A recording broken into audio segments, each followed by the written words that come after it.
नमस्कार, मी Renuka Ramachandran. Talk time मध्ये तुम्हा सर्वांचं स्वागत. आज टॉक टाइम मध्ये आपण चर्चा करणार आहोत लोणची आणि मुरांबे या विषयावर.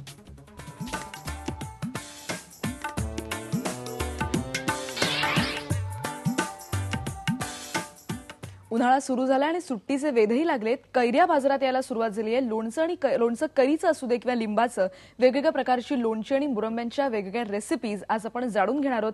आणि याविषयी मार्गदर्शन करण्याला आपल्याकडे आलेले आहेत पाककला तज्ज्ञ स्मिता नाबर. त्यांचं आपण स्टुडिओत स्वागत करूया.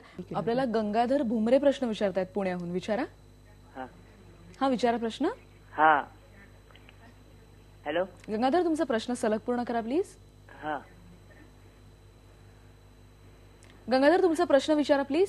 हा सर, मला प्रश्न असा विचारायचा होता, ते लिंबाचं लोणचं कसं तयार करायचं? बरं, मग लिंबाचं लोणच्याविषयी आपण बोललो. त्याच्यातलं आणखी गोड लोणचं झालं, तिखट लोणचं झालं, तर नेमकी छोटस त्यांना काय टिप द्याल? म्हणजे आपण खरं तर बोललो या विषयावर, तर एखादी छोटी लिंबाचं जे लोणचं आहे ना, ते तुम्ही आधी म्हणजे मुरवायच्या आधी जर केलं तर त्या फोडी ज्या आहेत त्या कडक होतात, त्या चांगल्या लागत नाही. म्हणून अशा मुरवा. आणि हे मुरवलेल्या फोडी आहेत 6 महिने 8 महिने नुसत्या पण चांगल्या राहतात. ज्या वेळेला तुम्हाला करायचं असेल त्यावेळेला त्या फोडी काढा, त्याच्यामध्ये साखर, लाल मिरची पावडर, आपल्या घराला आवडेल अशी लाल मिरची पावडर घाला, हिंग मेथीची पावडर घाला, बस ते तिखट लोणचं. आणि साखर जास्ती घातली तर ते गोड लोणचं, एवढंच. आणि त्याच्यात तेलाची गरज नाही, तेल घालूच नका. जितके जास्ती दिवस जातील तेवढं ते लोणचं चांगलं लागतं. काळं पडतं पण ते टेस्टला खूप चांगलं असतं. आणि आता कैरी लिंब झालं, आता आवळ्याचा आपल्याकडे एक छान पर्याय आहे. त्याच्यासाठी कोणकोणत्या गोष्टी लक्षात ठेवायला पाहिजे? आवळा असतो त्याचे 2 प्रकारे करता येतं, एक तर वाफून किंवा एक तर कच्चं. म्हणजे कच्चं करायचं असेल तर त्या फोडी करायच्या आणि जसं कैरीचं लोणच्याला मसाला असतो ना, तसाच मसाला याला घालायचा. बाकी त्याच्यामध्ये काहीच नाही. तुम्हाला पाहिजे तर तुम्ही तेल घालू शकता याच्यात. आणि दुसरा एक प्रकार आहे म्हणजे मोहरीची डाळ फेसायची. तर लाल मोहरी मिळते, लाल रंगाची. 200 ग्रॅम मोहरी घेतली तर त्याची पावडर करायची. पावडर केली की त्याच्यामध्ये अर्धी वाटी पाणी घालायचं आणि एक छोट्या लिंबा एवढा गूळ घालायचा आणि मग मिक्सरमध्ये ते टाकायचं आणि मिक्सर फिरवायचा. म्हणजे ते फेसलं जातं आतमध्ये. आणि ते जे फेसलेलं असतं त्याच्यामध्ये आवळे वाफवायचे, म्हणजे एका चाळणीमध्ये हे ठेवायचे आवळे आणि ते वाफवायचे.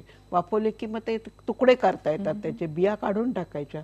आणि मग जसं कैरीच्या लोणच्याला जो मसाला घालतात तसाच मसाला सगळा घालायचा आणि हे लोणचं करायचं. आणि मिरचीचं आपल्याकडे अजून एक छान ऑप्शन आहे, त्याच्यात ही मोहरी फेटून वापरता येते. आणि मग त्याच्यात कोणकोणते प्रकार आहेत? मग मिरचीचं म्हणजे एक हिरव्या मिरच्यांचं आणि एक लाल मिरच्यांचं.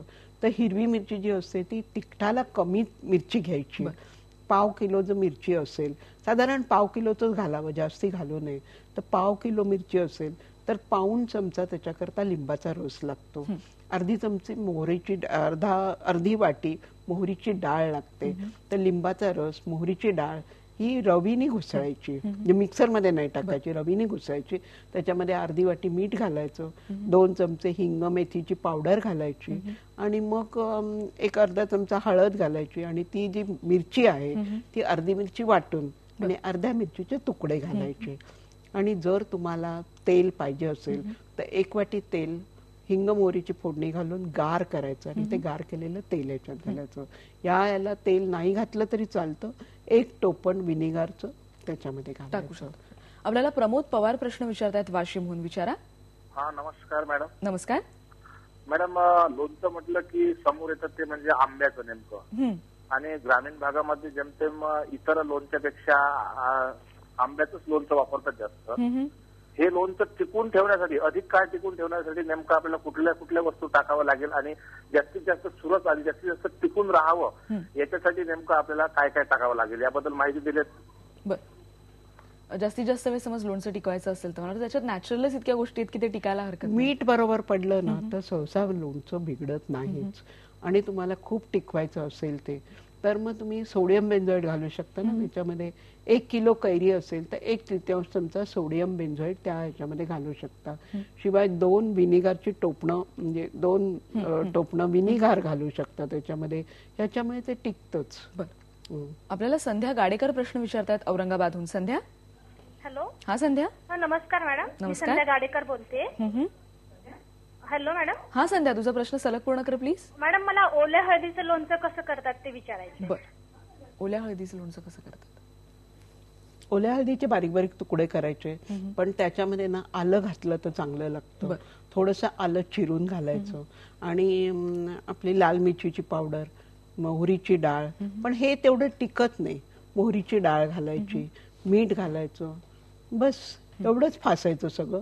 आणि नंतर मग हिंग, मोहरी आणि तेल, म्हणजे तेल तापवायचं, हिंग मोहरी घालायची, फोडणी करायची आणि ती पूर्ण गार झाली की या आंबे हळदीमध्ये घालायचं. हे जे लोणचं असतं ते भूक वाढवायला आहे, भूक वाढते त्याने. मग त्या आंबे हळदीमध्ये ओली हळद पण घालतात, नंतर आलं बारीक चिरून घालतात आणि लिंबाचा रस सेम. तुमच्या अशाच प्रश्नांची वाट बघतोय, पण आता घेतो एक ब्रेक. पण तुम्हाला जर काही प्रश्न अजूनही विचारायचे असतील तर तुम्ही आमच्याशी संपर्क साधू शकता. 022668992040 02266899204.